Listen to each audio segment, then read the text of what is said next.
part of longevity, extend health span and longevity. Can you actually reverse aging? The rate of aging is malleable. Big investors are zeroing in on age reversal research. We'll be able to take a 20-year-old and give them a treatment, they'll be forever young.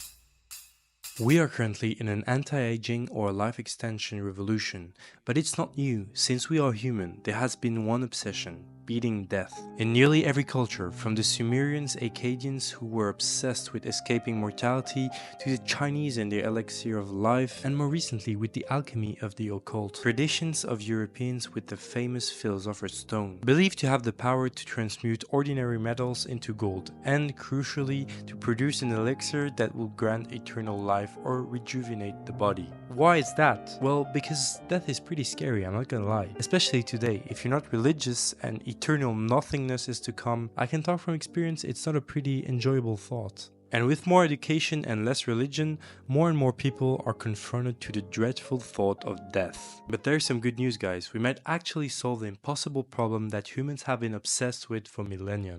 If you're in your 20s, 30s, or even 40s and you're healthy, meaning that you're at least going to live for the next 30 years, then there's a high chance that you'll live the moment sometimes in 2050s where we'll be able to escape age velocity, which would mean that we expand lifetime faster than we age. If you reach that point, you will basically enter the stage of reverse aging or maintaining your age for as long as you want. There's something pretty cool to consider. I thought about that and it changed my view on aging and life expectancy. Today, the average life expectancy in developed countries is, let's say, 80 years on average. We see that numbers and we base our life on it. Everyone expects to die at around 80. I mean, that's what we tell ourselves. But it's important to remember that this figure is the average across the entire population. That mean includes group who, for various reasons, tend to die earlier than the healthiest individual. For example, smoking, which reduces your life expectancy by 10 years. Being overweight, which reduces life expectancy by 3 to 10 years, depending on your BMI. Being an alcoholic, etc, etc. So if health is a concern for you, you're automatically out of these categories. And your life expectancy is therefore higher than 80. There's this study published in Circulation.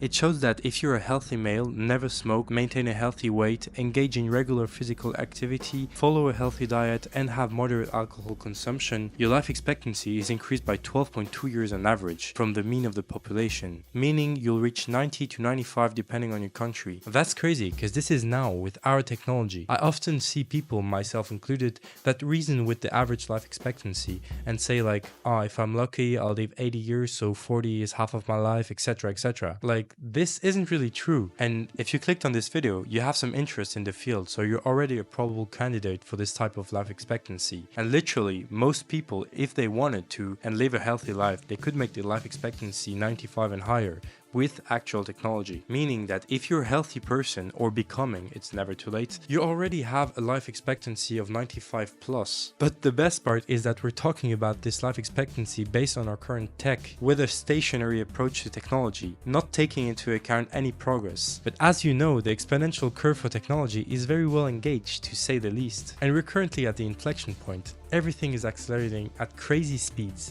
We don't even know how the technology will be in 10 years at this rate, so imagine in 30. With the AI revolution, we literally might be able to cure cancer in 15 years. And if we're able to do that, we'll probably be able to cure basically everything, since most of death are from preventable conditions.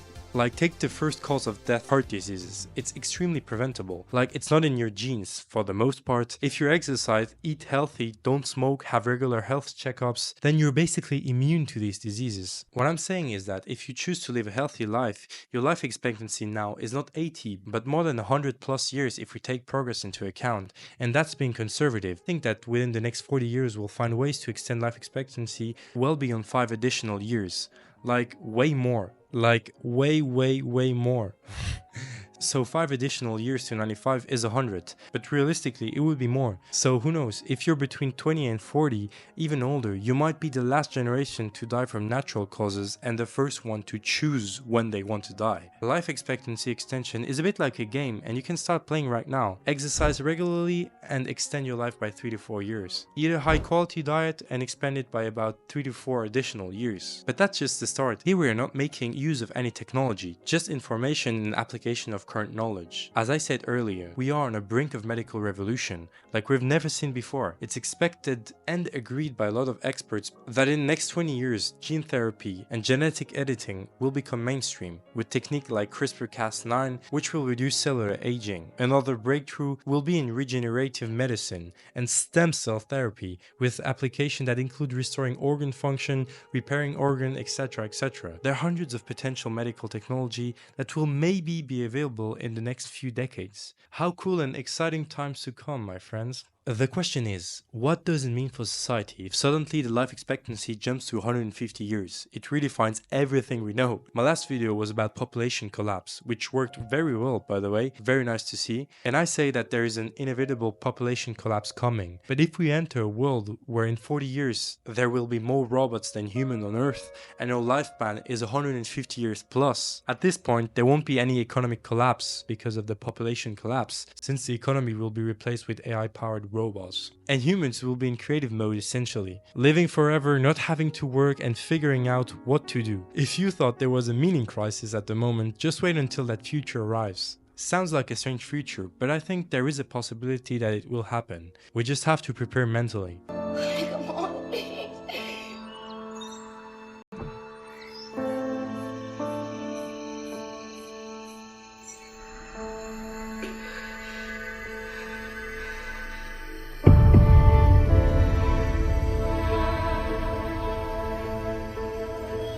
And I don't know if it's gonna be the top 1% richest that will be able to access all of this tech, or if the middle class will also be able to do it. But with how things are going, it's probably going to be expensive at first, then democratized. Like today, for example, you have two approaches to health. Either the passive approach, where you go to the doctor when something hurts and pray it's not too late, you're barely aware of the metrics, of the importance of exercise, nutrition, etc. And there's the proactive approach, where you get checked regularly and establish healthy habits. The average person can choose one or the others, and their life expectancy won't be the same at all. It's only a question of choice. I think we're at the beginning of that anti-aging revolution, with the first figure of that future with people like Brian Johnson. We accept our inevitable decay, decline, and death. I want to argue that the opposite should be true.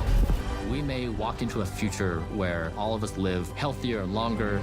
But believe me, as the years pass, this industry will grow exponentially, and so will the results. Be prepared. And other than that, as I said, you can already choose to have a 100+ life expectancy right now, so do the right choice. I really try to do non-brain rot videos or attention scams like wait until you find what's about to happen, because I'm sick of that and I just want to see and produce honest content. So if you like it, consider subscribing.